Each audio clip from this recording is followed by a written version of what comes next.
可以说，古墓挖掘中，如果出现金丝楠木，就意味着古墓的珍贵程度不容小觑。金丝楠木可是象征着权力和地位，在古代能够使用金丝楠木作为棺椁，其地位不是皇室也是达官贵人。而在浙江台州一个普通村民翻建房屋时，意外发现2000年的古墓葬，而且出土的就是由金丝楠木做成的棺材。而且从墓葬中出土的器具更是让专家震惊。透过棺材的盖板，人们发现棺椁内发出奇异的金光。难道说棺椁内全都是金银珠宝吗？那么墓主人到底是谁？为何如此豪华的棺木竟然会出现在平庸的小山村？为了进一步打开墓主人的身份之谜，我们今天不妨走进这座深埋地下2000年的古墓现场。保持你的好奇心，点赞关注，我们马上出发。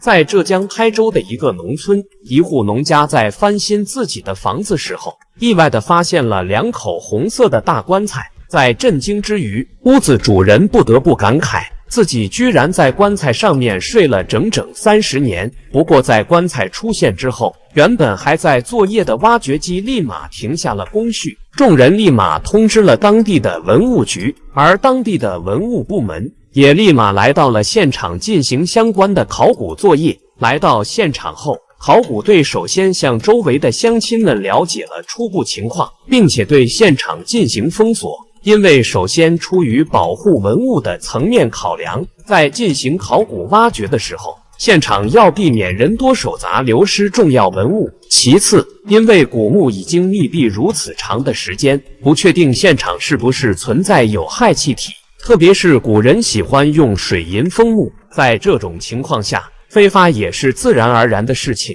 首先，考古队先对出现的大红色棺材进行了挖掘，不过从现场来看，这座墓地应该已经遭到了盗墓贼先前的盗掘。村里人介绍说，经常有人盗墓，也印证了相关的推断。只不过幸运的是，这具大红色的棺材似乎从外表来看，保存的还是相当的完整，并且用材珍贵。于是考古队开始了扩大范围的挖掘。果不其然，在这具棺材的旁边又出现了一具棺材。根据现场的情况，考古队员推测，这应该是一座夫妻合葬墓。但是相比之下，后面发现的棺材就显得有点破败了，除了腐烂之外，连棺材盖都不见了。而之前村民说的附近墓地遭到盗掘的情况，应该是和这座棺材有关。除了盗墓贼的盗掘之外，再加上保存情况被破坏，第二具棺材似乎已经看不到任何的考古价值。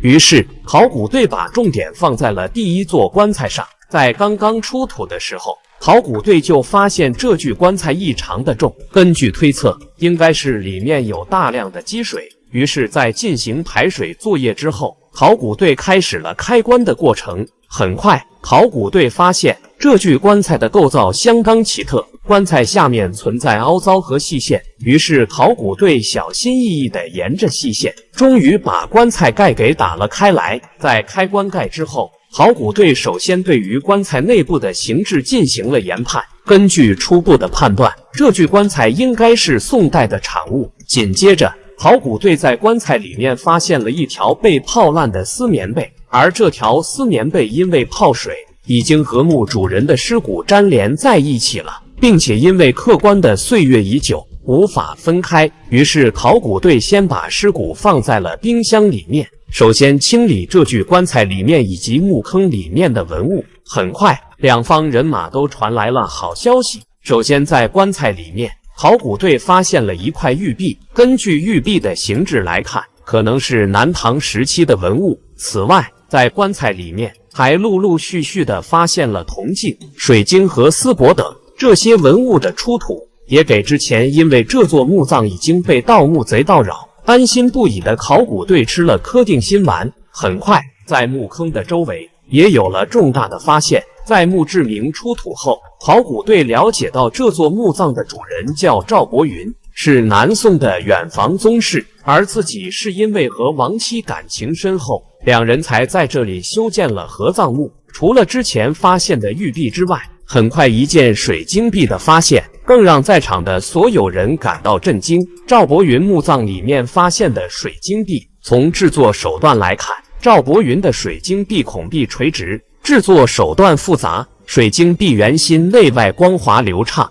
摸上去圆润无比。要知道，水晶本身在制作的过程之中，切割打磨的过程比较容易碎裂，对于工匠的技术要求很高。此外，最让感到惊喜的是，虽然这块水晶币上面没有另外的雕刻装饰，但是一条褐色的带子却引起了在场所有人的兴趣。这条绳子从编制的手段来看，是带着碎绳的编织绳，并且在编织绳上面细心的编织手法可谓是清晰可见。让人不可思议的是，这条编织的带子和现代的尼龙绳的纹路简直是一模一样，并且在出土的时候，这条绳子丝毫没有发生碳化，的确也让人称奇。过了一段时间，有位赵姓男子拿着自己家里面的族谱来到了考古队，表示自己在新闻里面了解到了相关的考古经过。在和家族里面的人说明情况之后，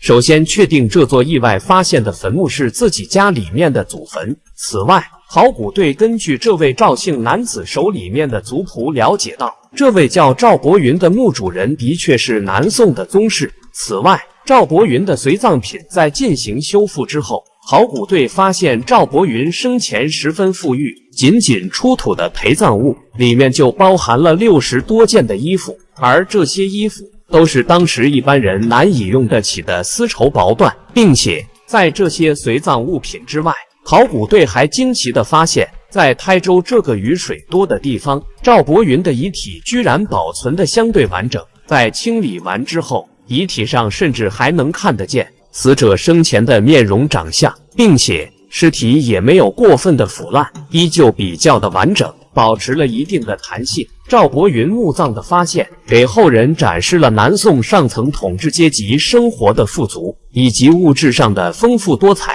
此外，也因为宋朝淡雅的社会审美情趣，在赵伯云的墓葬里面也得到了广泛的体现。